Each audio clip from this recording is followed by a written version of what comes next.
Well, good morning, fam. It's another episode of Unpublic with Citizen Stewart. It is Monday, so hopefully your day is off to a great start. Today, I want to start us off this week by talking about what's possible, especially in terms of things like emerging technology, new jobs that will be coming down the pipe, the next new wave of wealth builders in terms of industry that we want our young people to be a part of. And when I say our young people, I mean our young people that are usually left out of the largesse of these new type of emerging technologies.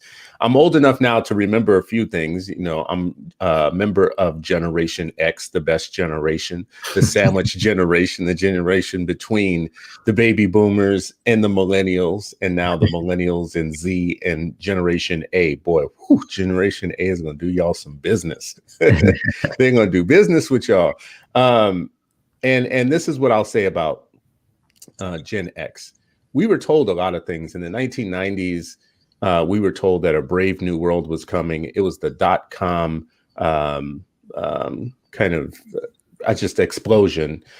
We witnessed the beginning of a lot of things. We witnessed the beginning of this little known platform called Yahoo that turned into this platform that opened the door for other platforms like Alta Vista and Google and Ask Jeeves and LinkedIn and eventually MySpace and then Facebook, and keep going down the list of things that within my lifetime and my generation, we went from having no handheld phones where we could stop and make a phone call, you know, using pay phones and stuff, to actually having more computing power in our hands than it takes to get a rocket to the moon, which to me is amazing. In my lifetime, we went from having to go to the library to having thousands of books in our hand, like in our accessing in our hand. We went from no iPhone to an iPhone, and that's in a remarkably short amount of time. So imagine what the future holds. Now, this is what I want to say in Gen X terms. When it comes to people of color, and it comes to the equity share of all those amazing developments that I just mentioned, where were Black folks? Where were we and where were our kids when that magic bubble of Yahoo took off? That rocket of Google and Facebook and all of those things that made billionaires of people that previously had not been even thousandaires, right? We weren't on that train. And I want to talk a little bit today about STEM. I have a great guest for us to talk about it with, but first, let me share just two quick videos that make me happy about this. They go together. So just so you know, these will be two quick videos here. So this is Marquez Brownlee, young Black kid, doing a review in his house, which you can see in his background. So I'm just going to play it quickly for you, sir. Bought a new laptop, and it's an HP Pavilion DV7T. So of course I got the Media Center remote with it. Quite a nice remote. So fits into the little express card slot on the side of the laptop, which I'm recording this on right now. And so I'm going to do a very, very short review of it. Obviously, I can't show you what it does on the screen because I'm recording it on the laptop. But, okay, so I just wanted to show you this quick. This is Marquez Brownlee doing a video in his home. Right here, that button, the green button, opens up. And this could have been me or anybody else doing this. Now I want to share with you another video real quick. I want to show you Marquez now.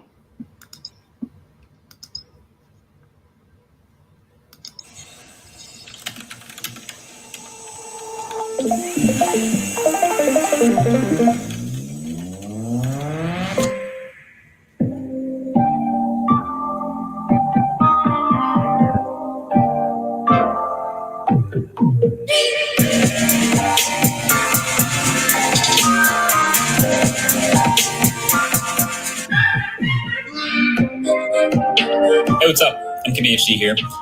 I figured it out. I got it. I understand AirPods Max now. Now, it took me a couple days of...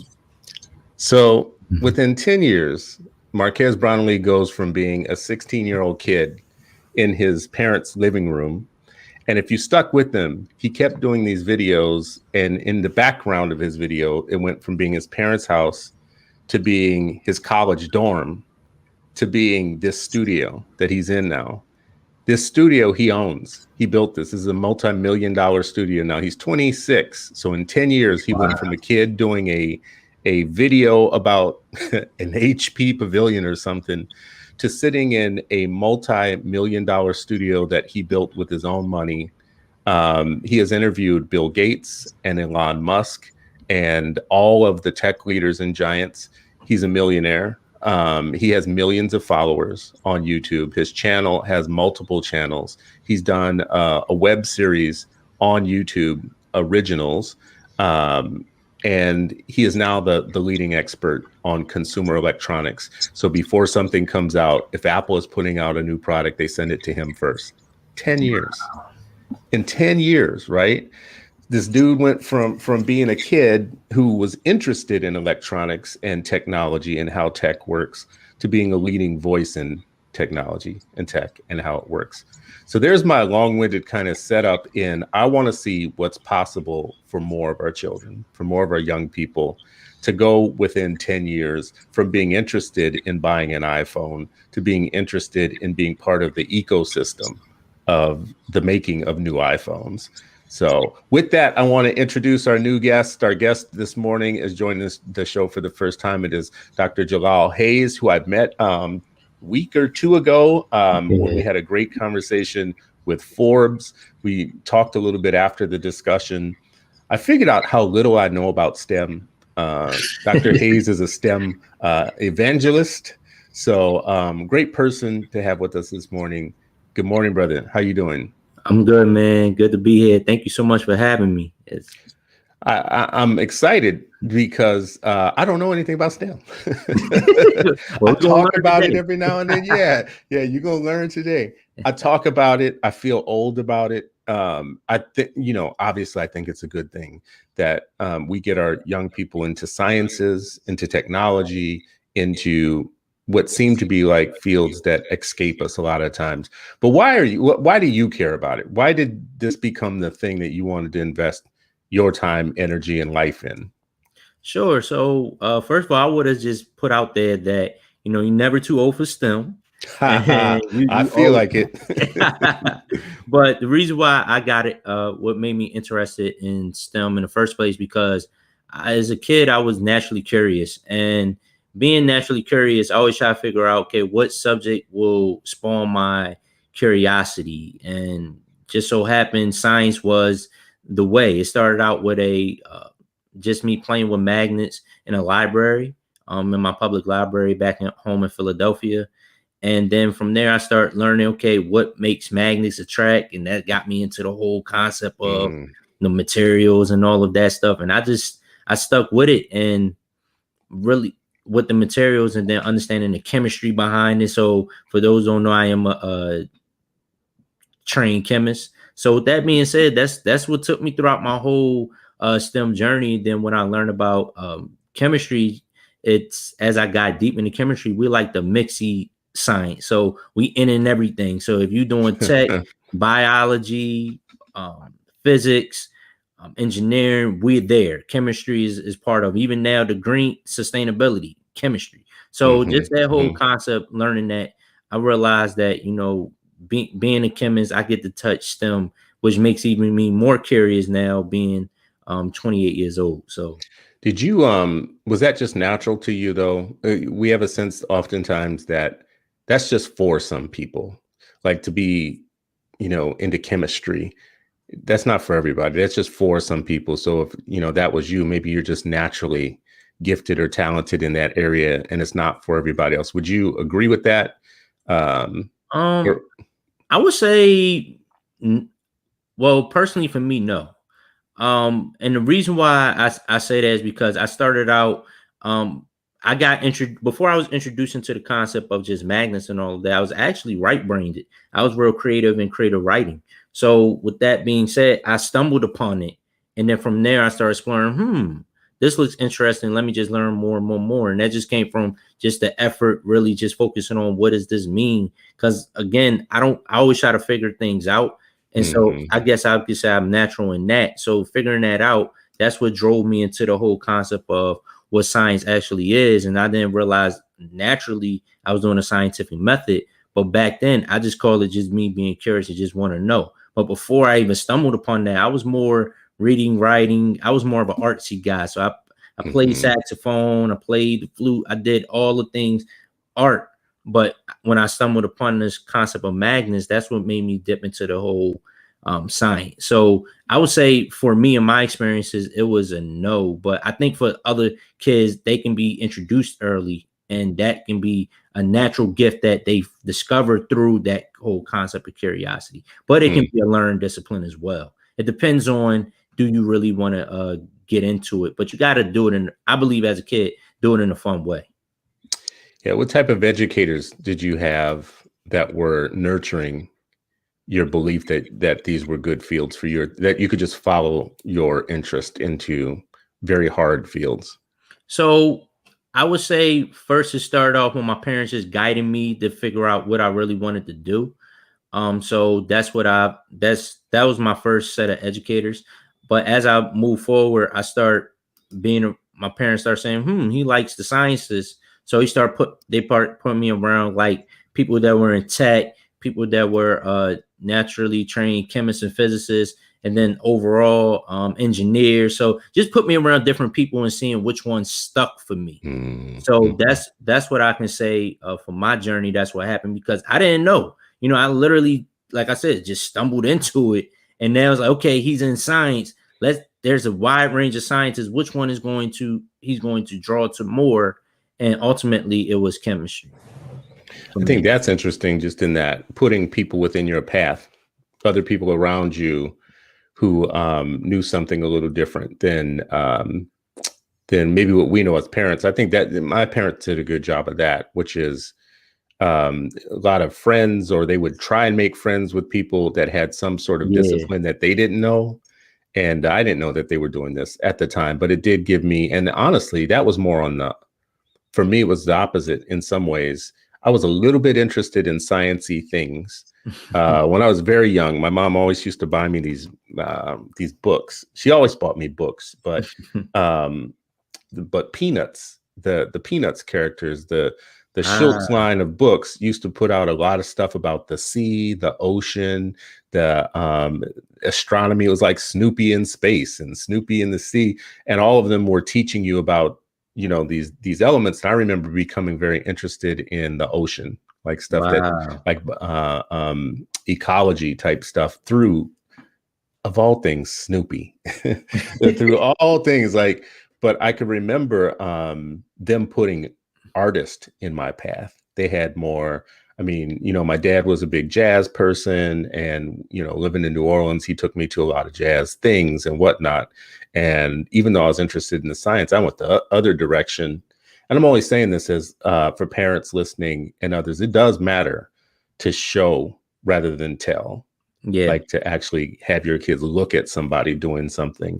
So that's interesting. You got to see people in the sciences of different sorts, kind of told you that you could do it. You had teachers actually that helped you nurture this passion to you in school. Definitely. In 10th grade, and this what actually made me stick into chemistry. So in 10th grade, I had two Black women teachers. One was named Miss Peters, and the other one was named Miss Pepper. Miss Peters, which I learned much later, she was a chemist in industry that turned later into teach high school chemistry, and Miss Pepper was the same as well. And they taught us how to actually do chemistry, and the way we did our labs. I remember like it was yesterday. Miss Peppers, we always looked at her like an auntie, that she was teaching us how to do a chemistry lab in a good laboratory practice way. And if we would get it wrong, she would get on us But it was out of love, out of tough love, to let us know that, hey, this is how real chemists do it in the world. I look back now, I was like, wow, they was actually teaching us these things, and I learned more out of those experiences, having them in 10th grade, than I would say in college, because they really love their craft, and them being two Black women teachers, just them nurturing us in our 10th grade year, allowed us to really, like, that what made me, to me, like, okay, this is what I want to do. And it's funny because I didn't, at the time, I think I got a B of chemistry, or B minus. And I said, I'm never doing chemistry again. And they caught me. and they said, watch, you go be a chemist one day. You saying that now, but you go be a chemist one day. I was like, yeah, okay. But you see me there. See, that's what's up. That's the story I like to hear. I like to hear educators not feeding the belief gap, but helping you defeat the belief gap yourself. Because a lot of our students, I talk about the belief gap a lot in terms of what adults think our kids are capable of, but our kids oftentimes give themselves reasons to not pursue something rigorous or hard because they just feel like that's not for me. So I love hearing a story where a teacher says, oh, no, you're not going to give up. You're going to keep going on this.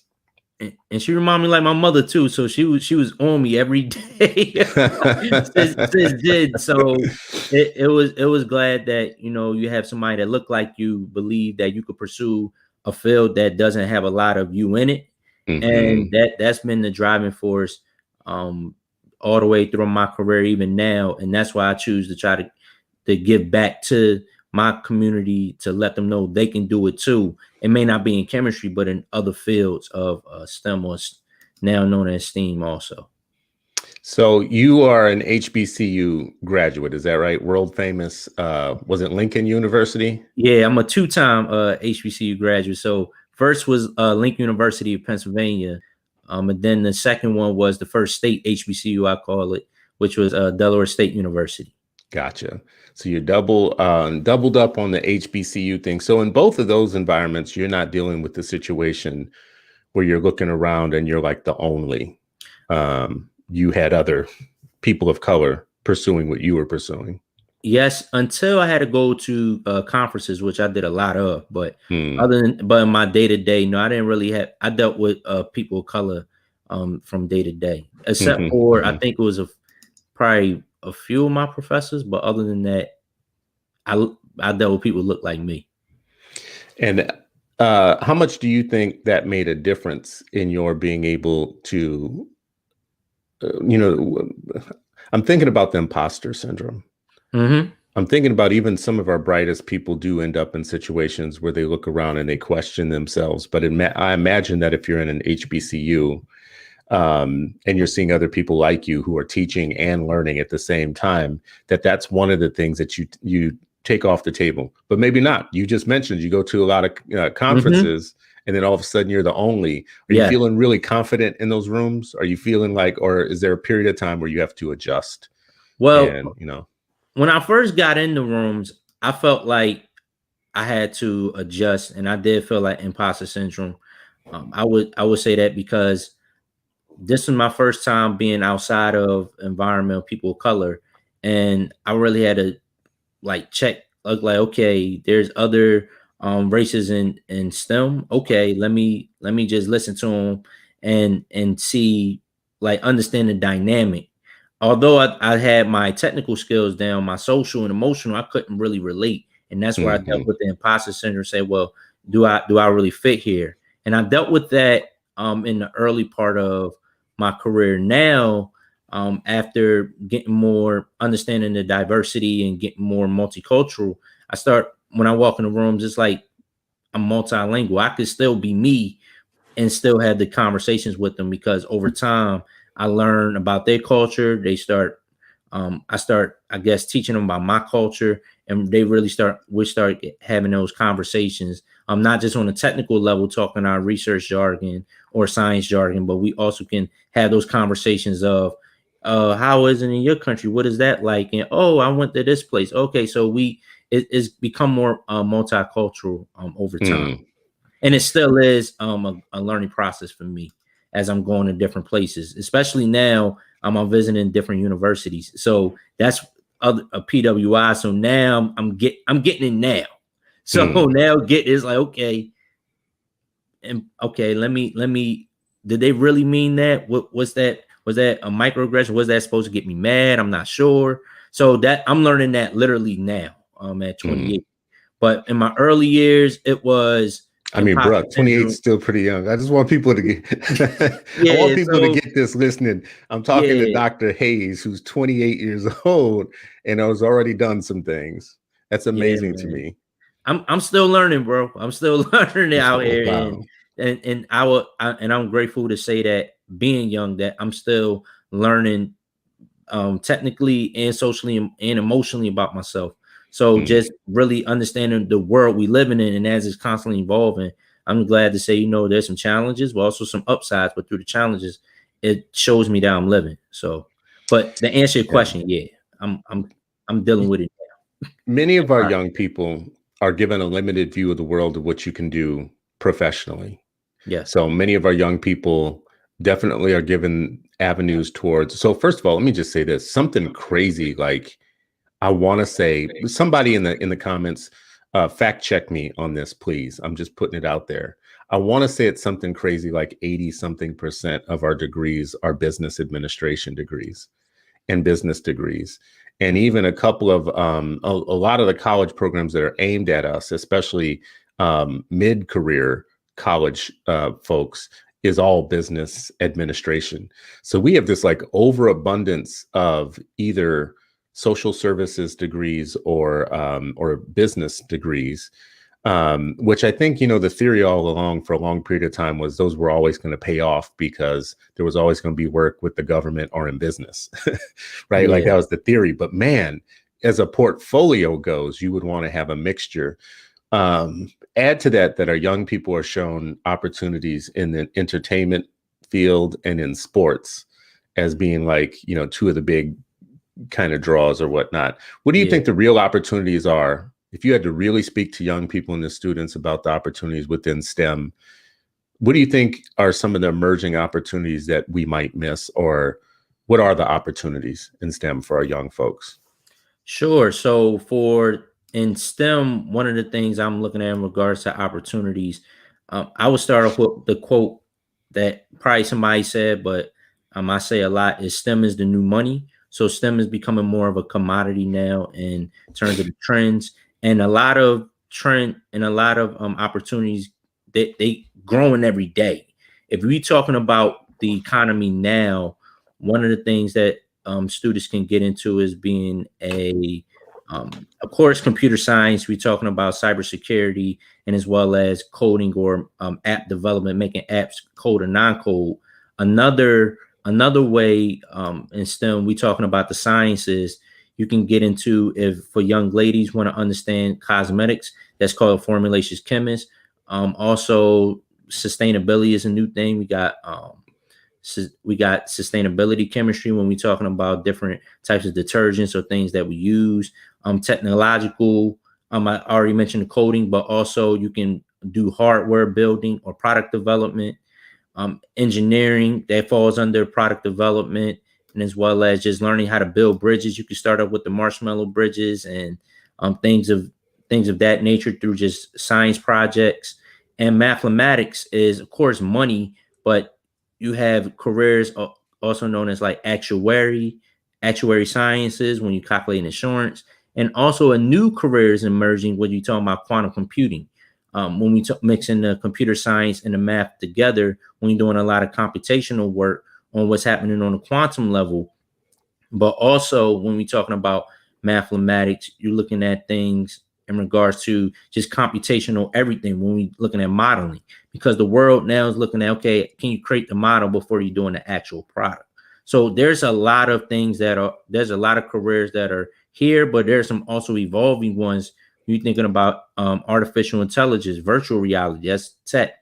In terms of chemistry, if you're a little bit older, cannabis, right?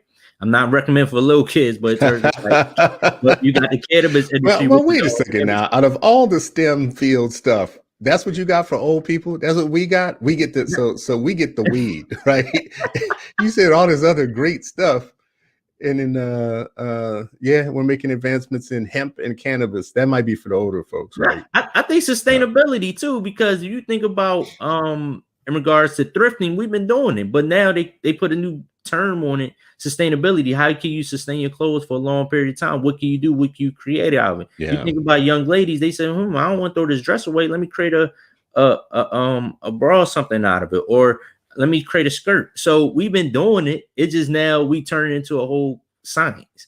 But they got a new word for it called upcycling now, or we call it recycling clothes. Or we used to take the tin can, and now we used to put pencils and stuff in it. As so, it's some things that we're doing. It's just now it's being part of. This is how you educate people, or they creating careers out of it. So I think we used to call that being poor, but upcycling. but now it's innovative. So it's interesting now. Like a lot of older generations, they look like, nah, we did that back in the day. Yeah, they just now putting a new term on it. But I think culturally, we've been doing all these STEM things all along, except for the technical things, because those things require resources. But all the other things, we've been doing it all along. What I think is amazing about that is that you mentioned makeup, and I thought, like, you mentioned a lot of things in there where I thought, wow, that's STEM too, huh? That you know, in my lifetime, I can remember, this is another Gen X thing. I can remember my mother years ago, and aunts and whatnot complaining about like makeup, right? Like it was not a thing that it is now, where you had makeup of every shade and every color and whatnot. And it was like Revlon and Estee Lauder, who had no interest in that until some people went out and did it. And then they bought up the people that did it. And those people are very wealthy now, right? Like, and that was a STEM story. Some people of color in different places started producing things that weren't being produced, and then they got bought out. Big opportunity, but you had to have a little bit of that chemistry, I think, background or interest to see that as here's the problem. I know how to solve it. Let's do it. I see William Conrad here in my in the comments, and he says proficiency in math is critical, especially when kids are interested in electrical engineering and circuit design. Now, I want to ask about this because my dad was very much a guy who was in this line of thinking. He worked for GTE and Olivetti, and this was his thing, and he was very smart in electronics and that electrical engineering stuff. I think that's what he went to. He went to trade school for that and did very well, I think, you know, along that lines. And he would always tell me about the future was coming, the future, like, and you better be doing well in math. And I wasn't doing well in math. And he was like, you know, math, if you're not good in math, you know, the whole world's going to like leave you behind and all this stuff. Right. And as it turns out, you know, I love my dad, but as it turns out, there were a lot of things that came down the line that didn't require math necessarily, that you be good in math in terms of computing. In his day, it was all math based. Right. And it like, there are young people making apps now that don't require them to be math geniuses. Do you think with STEM, like this math precursor is a reality? Is it, you know, you got to be good in math? I would agree. I would agree that anything you do in STEM, math is going to be not only the precursor, but the fundamental thing. Because what I grew up learning from one of my mentors, math is the language of science. So if you don't understand the math behind it, you won't be able to fully create a thing, especially if you're talking about scientifically. And also, math is just one of those things that is fundamental of life. Like you gotta, like when you're talking about patterns, when you're talking about nice patterns, you're talking about math. Art has some math to it. Science, again, chemistry is computational. Physics is very computational. Biology, in a sense, has some math to it. Like I said, the quantum computing and the artificial intelligence and all these things coming around is all based off of math. So if we don't have a strong mathematical foundation, then I believe we're going to be in trouble. I remember one of the things that my dad, he showed me when I was thinking about going to STEM, and he was showing me this chart, and he said if students don't pass algebra 2, I don't know, correct me if I'm wrong for somebody who's in the chat, but if students don't pass algebra 2 or don't take algebra 2 or geometry, beyond that, they're going to have trouble, not just in the math subject, but any STEM subject that they had, which was kind of profound because, you know, growing up, well, going through high school,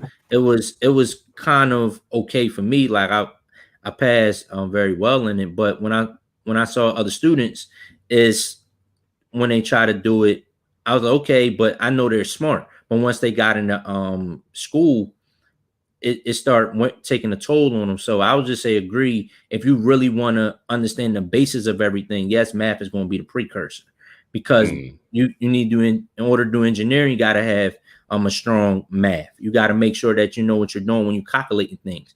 Like there's a difference between a quarter and a half. People say 0.25 and 0.5 who don't know math is off. But when you talking about measuring a building, that's very critical. When you're talking about giving somebody drugs, a millimeter and a decimeter is very different, because a slight wrong, a decimal point can kill a person. So math is definitely a precursor for any STEM field that you're trying to get into. Not now you may have instruments that can measure it for you, but if you have that math background, you could correct it manually if you need to. Especially if you look at Hidden Figures, they were all computers, but they all needed math. They all used mathematics to get somebody on the moon. And you saw that with the computerization, it failed in the movie, right? And they still had to call that person who had that strong math background, Katherine Johnson, or at the time. So math is going to be fundamental, anything in STEM, just to check the work that's already automated for you. So it can be automated with the apps, and you could do an HTML style like drag and drop. But let's say they get that error. If you have a math background, you understand the coding and that logic on logistical thinking, you'll be able to say, oh, let me manually change this from a 6 to a 7. All right, everything works again. So that's the behind the scenes. You can understand the behind the scenes of it if you have a strong mathematical background, not just look at what's happening in front of the scenes. And it saves you money. You ain't got to hire somebody to do it. It's so interesting in that, like, it gets a bad rap that we focus so much on reading and math, and people oftentimes say, and especially in education reform, you guys put so much emphasis on reading and math that you leave everything else out. And it's kind of like, what do you mean everything else? What else is there except for math is the undergirding of one part of the world, and being able to communicate and read and through literature is the other part of the world. Those are the two doors that if you go through them well, the rest of the world opens up. How are you going to understand everything else if you can't read, right? Or compute? Now, I'm not saying that you spend all day long just reading and you spend but in your early years, if you become very good at reading and math in your middle grades, and then after that, things that are really mysterious to you become less mysterious because you have the two tools that can help you decode the world, right? But we don't, I think, pay enough attention to the outcomes of those two things. And I think that's setting our kids up for failure later.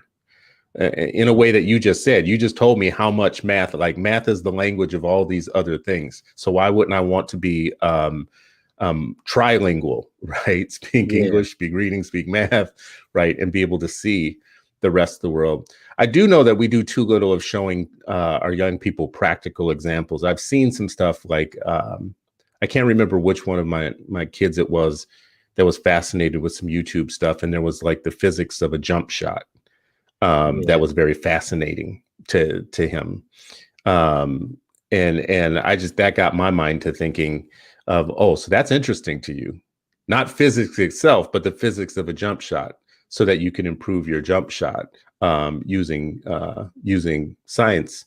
Do you think that we are finding enough creative ways to teach things that seem really boring to our young people? Like much of STEM might seem boring for them. I think we're starting to do it now, especially when COVID-19 hit, because the key thing for STEM education now is to actually get kids engaged.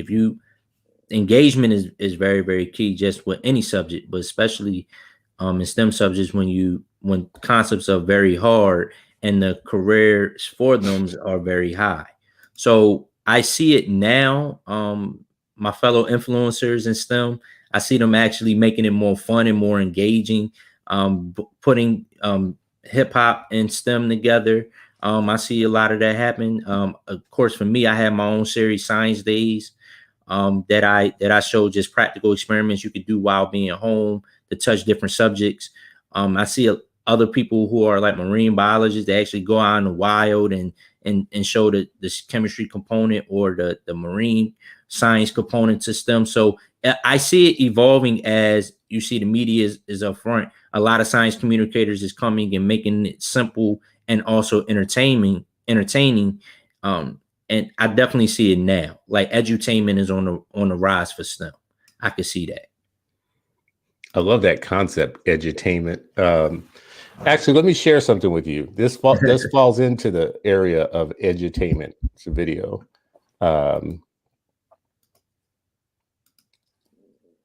So this guy here, so this video has 35 million views.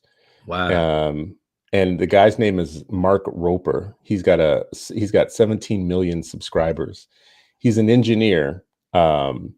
And one of my sons actually has watched so many of his videos, and I've watched a lot of them.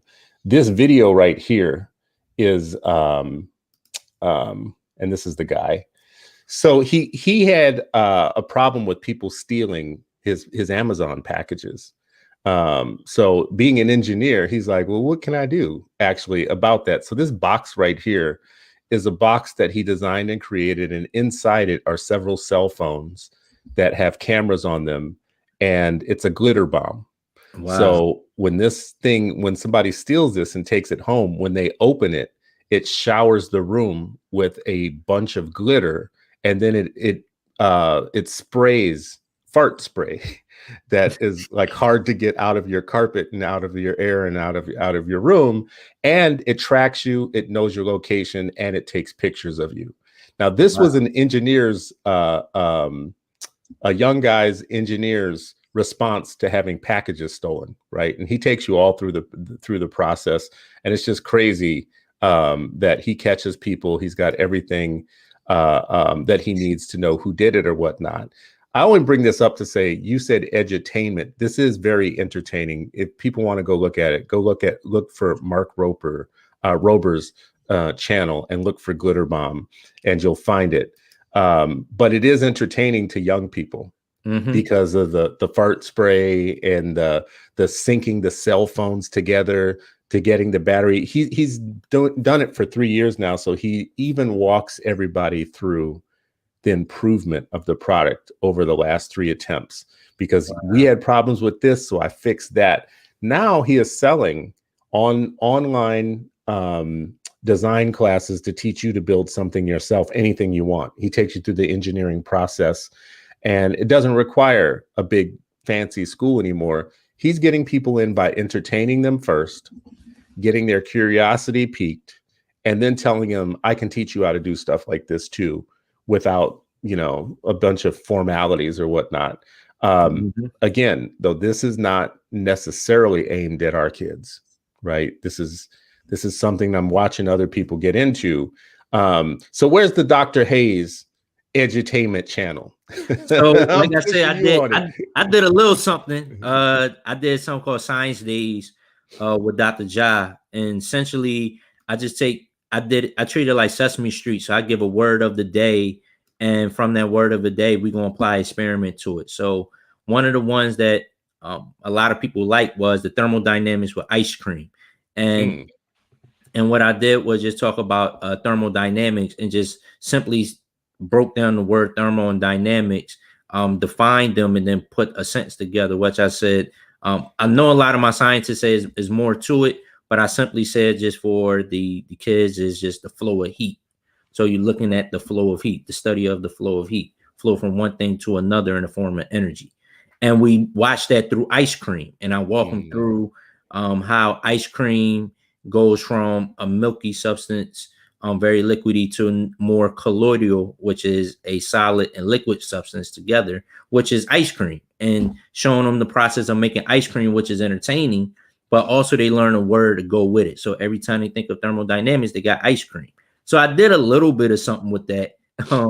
and I know a lot of my friends did too, but that's what I've done, as well as like atmospheric chemistry. I showed that with the air freshener, especially during a COVID-19 pandemic, as well as just walking through some other experiments I had. And as well, I think the last thing I talked about was just scientific method, which was more, I guess, a teaching style, but it was just walking them through on how scientific method you could apply to your life to be successful. So I had a little bit of it, but I wish I could say, listen, I built this thing so I could keep people off my or keep people taking my packages. So that's kind of entertaining as well. I think I gotta check that out. But I always try to, and I do this in my classroom, give examples or show examples of things that are happening in the real world. Because I think in STEM, we get so caught up in theoretical things, except for engineers, but a lot of other subjects, engineers and technical, the only one do like real world applications. But for like science and math, I think we have to tell a story or show something entertaining to how it relates to other people's lives. And I try to do that in my classroom as much as possible so that students who aren't interested, they can get interested and they can understand why they're interested, because they could just say something crazy like, hey, I just wanted to make sure I knew where my grandfather at. So I developed a tracking system so I know where he's at. But it's a wide component behind the STEM. So it gives them that drive and curiosity and grit to keep going. So I wish that we could use more relevant examples, like tell our own stories through science. So there's always the argument about whose mac and cheese is better, right? I am sure that there's a science that explains why the things meld better in my grandmother's mac and cheese than somebody else's, right? Or why my grandmother's gumbo, actually why the things come together better than somebody else's. And there would be an explanation. It makes me think.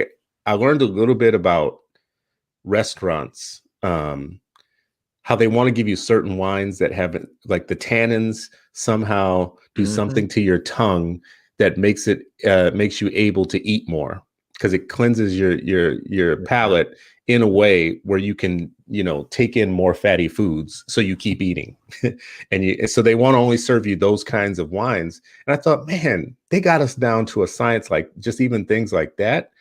Now they're telling you these are the wines that pair really well with things, but what they're not telling you is that's so you can order dessert and a bigger meal and maybe some appetizers, because you keep cleansing your palate. Maybe you don't need your palate cleansed, maybe because your heart's going to hate you. I love these real world examples and teaching young people through real world examples. Would love to see you too. Also get that Dr. Hayes channel going up, because I actually believe that it's going to be our younger scientists and our younger people that are going to connect with our younger people. Yeah. Right. As teachers. No, I definitely can't wait. And I think somebody said it, cooking is a science. Yeah. So that's why I was saying earlier, man, like your mom, grandmama, they were chemists in the we call that kitchen chemistry. So what y'all cook and put the seasoning, like they say, put a pinch of here.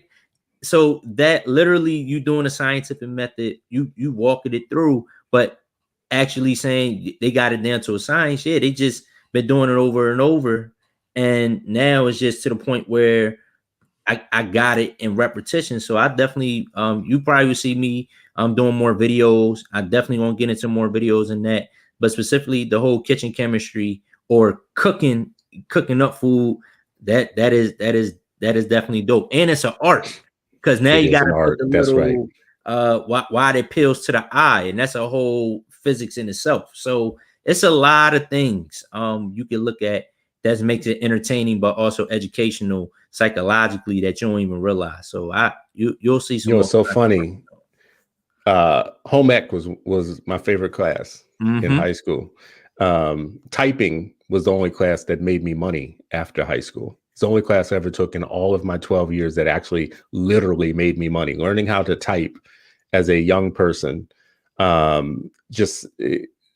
it was a door opener. But home ec actually was one of my favorite classes, and I was one of the only boys in home ec.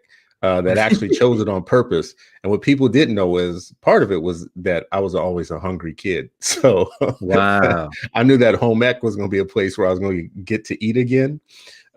So I loved it. And it was interesting to me that it was taught as a science. It was taught like home economics was taught as a science. Had never thought of it that way. And it was really interesting to me.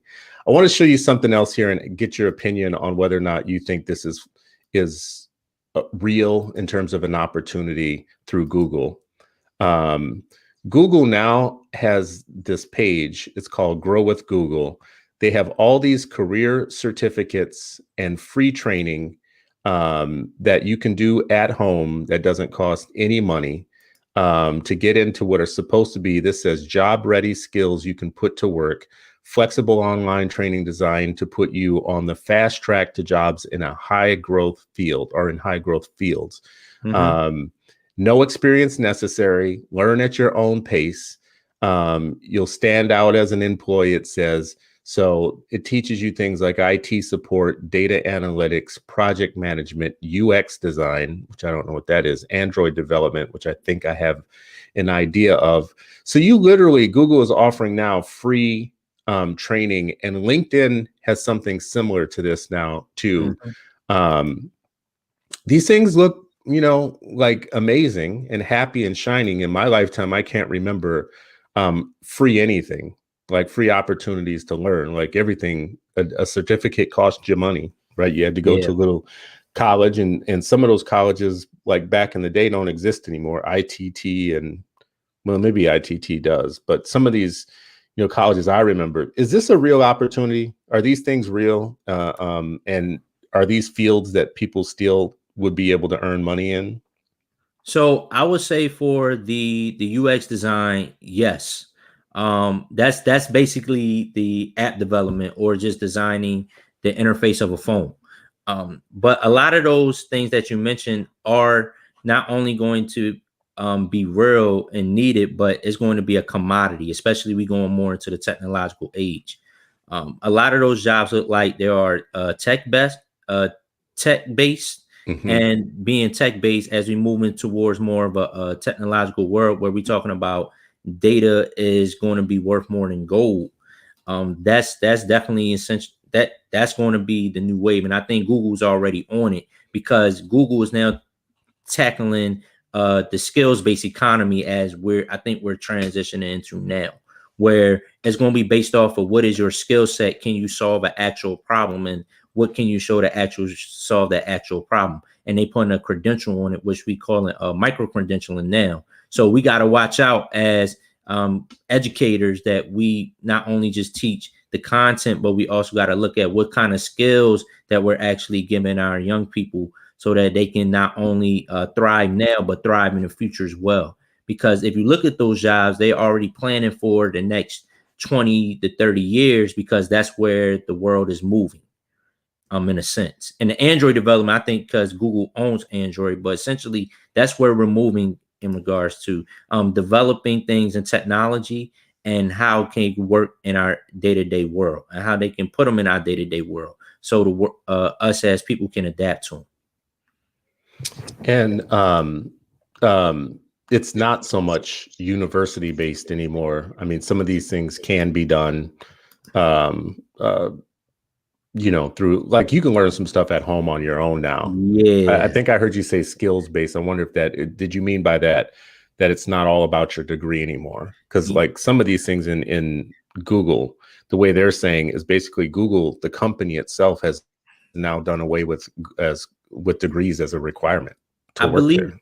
Yeah, so a lot of tech companies, Google is definitely one of them, but I can't remember the other tech companies, but they're now creating they're now creating jobs that doesn't require a degree anymore, which is kind of scary. But they are requiring, as you saw, the certificate, which we call MicroCredentials. What I urge is just education and educators. We have to start really, as you're saying before, we got to start shifting our model on what's going to be the new normal. And the new normal, there is going to be, I believe there is going to be an importance of a 4 4-year degree and the PhD and the master's going to serve a purpose, but just to get like income and get food on the table, that's where the skills-based economy is shifting towards. And also this whole concept of now you got the gig economy where you showing the world now you can get other types of incomes as well as that main income. It's going to be a lot of it's a lot of wealth to be made, but the student now has there's not a go to school, get a job. It's okay, now what job you want, or and get how a you want skill, get a job, and what skill you want to get that job, and how you want to organize it, how you want to organize your day. And that's the whole gig economy. What's the future of work look like? Like, how do you want to, it's now a lot of a la carte to your life. So I think what schools, it's just mainly let's focus on the skill sets and what and what subjects, what real applications, how we can help them enhance their skills. That's going to be the main question and how we got to move. Do you think it's realistic that maybe in high school that you could learn some of these skills that get you a gig, and a gig get you in the gig economy, like right after high school? Maybe you take a gap year or two and you earn some money in the skill-based economy while you're trying, rather than going straight to 4-year college, you start earning some money, because this is what's happening with a lot of our young people. They do need to make money sooner rather than later. They need to make money sooner rather than later. One of the reasons that a lot of our young people don't finish college and many drop out within the first year are financial reasons, right? So if you have a skill, like on a side, like a side gig or a side hustle, do you think it's realistic that the level of some of these certificates that we're talking about could be achieved while you're still in high school before you graduate? I believe they actually are achieving them now. Oh, really? Yeah. So I had the privilege, once I finished my doctorate degree, I went and taught at a school in South Philadelphia where they were doing micro-credentials already, but it was in like culinary arts, electrical engineer, being an electrician, automotive. So, and they're getting these certifications already in the school. I don't know if that's the actual certification, but what I'm saying is they already getting these micro-credentials while they're in school, because they already noticed that some students are going to go to college, but a lot of students also going to go into the workforce. So it's already happening. I think we're seeing on a large scale that is growing now. And the high schools, Google and other places are saying, hey, let's expose your kid to this, because let's say that they don't, like you just said, they don't have the money, or they don't get the scholarship, or they don't get the opportunity to go in school. They can start getting money now, and they can start doing well for themselves as a working person in society. And that young person may want to stick to that. But I think, like I said before, education still has its place in terms of taking things to the next level, getting that mental regimen building. They could get it through experience, or they could also get it through the classroom. But that option, I believe some of them are getting it now, getting those credentials now, just in case. And that while they're still in high school.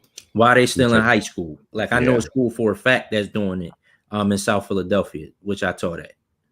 I think that's amazing. It used to be more of this way, and I hate to talk as a person like, back in my day, but I will say this, like the whole vocational thing, it was entirely possible to graduate from high school as a carpenter, as a woodworker, for instance, or as an auto mechanic. There used to be in our high schools here locally. As a matter of fact, there used to be these things called small learning communities. That was a period of time that we went through this, and each one had a theme. And one of the themes at one of the colleges was straight up HVAC. So there were people that were graduating capable of doing HVAC work, which is lucrative. Like, anybody in construction or in buildings or whatnot knows that that's an essential part of what they do. Fell by the wayside when we went to a lot of this college for all stuff. Like, we're going to just make everybody go to college. Now we have a lot of people with broken college records, but college debt, and no no skills. That's like a deadly combination. You're in debt for a college degree you didn't complete, and you don't have skills. Like you don't have any like sellable skills. So maybe this is a way to undo some of that. Well, listen, we're coming up on an hour.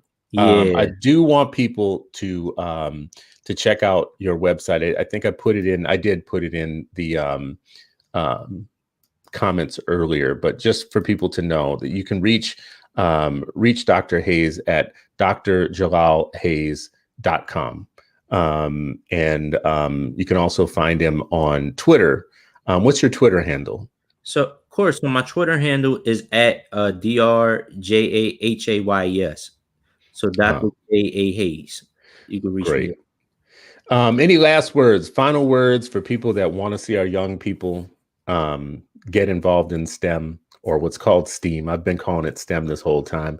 I'm not switching to STEAM. Y'all just can't be changing words midstream on me right there. Like, oh, now it's STEAM. No, it's not. But anyways, what are your final words for us to do better with our young people with STEAM? Sure. So was STEM or STEAM? What I would say in terms of the education, just show them, if you have access to a phone, show them some videos, get them in the entertainment. So in education, from educators, we hook them, right? So we hook our scholars, and then after we hook our scholars, then we can educate them, and then also give them little mini projects. And people say, well, I can't afford it. You can afford it. And that's why I said, check out my science days with Dr. Ja, because I literally took little things that I found from the dollar store and created experiments out of them. So just create little mini projects for them that can help them. Like, you want them to clean the kitchen, say, hey, take this use this baking soda and clean the kitchen, and find out why the baking soda work well with this work better than detergent. Something simple as that. And you'll see, oh, they probably get engaged or loving it. Or people who love math, have them do math. Find out with that. So just hook them entertainment wise, educate them, and then have them apply it right away. So therefore they can get into the mode of not being told what to think, but the STEM can teach you how to think. And if they do that, they can create any world of their own, which I say architect their life. I think this is a great message. This is and a timely one for that. I think the practical application for me, as I'm talking to people at the closing of this as parents, we have the ability to do way more than we're doing right now in terms of opening up a big world for our kids, for our young people. And your home is the first school, and it's the first laboratory. It's the first everything before you even get kids to school. You don't need to be a scientist yourself. I know in my own life, just having access to things in my house like made a difference, because then I could explore on my own terms. I love this idea around entertainment. In my own life, I know that things like, I mentioned earlier, the George Schultz characters, the Peanuts characters or whatnot, did a series of books that got me interested in a lot of science-based things, but I didn't know that that's what it was doing. It wasn't like, here's a science book, right? And it caused me to go out and explore in other ways throughout my house. You have access to a library. You can build your own home library that makes, it puts things in place of your kids. You can demystify some of the things you're doing, like cooking, for your young people. We have so many young people that graduate home, not school, graduate home without knowing how the basics of cooking and how to wash clothes and use a washing machine and how to get the clothes just right the way that your mom used to do, or your parents used to do, or your grandma used to do, because they had a scientific process. If you think that they didn't, when it came down to borax and these other things that they were using or whatnot, or how they could get stains out, they were home scientists, basically. So stop doing that without involving your children in it. The last thing I'll say is, like, some people in the comments, like Toya mentioned knitting. There are these skill-based things that people in our elders and people within our families do. Sewing, for instance, canning. We live in a very German culture where I live now. And my kids have family members that have done a lot of the canning and the pickling and that type of stuff. I haven't done a very good job of having them see that is a process and there's science and teaching them about it, but it is part of the life. Like even how you make sauerkraut is a scientific process. In my life, how you made gumbo, I think was that process too. So let's find all the ways to get our kids to get involved and understand these things differently. Dr. Hayes, thank you so much for coming on today. I appreciate you. No problem. And thank y'all so much. I probably got to run, but thank y'all so much for your time. I appreciate you, man. Appreciate you. Everybody watching, we'll be back tomorrow with office hours. I don't have a guest, so you get me for the full hour tomorrow. You get to hear me just bloviate, and it's going to be great. See y'all tomorrow.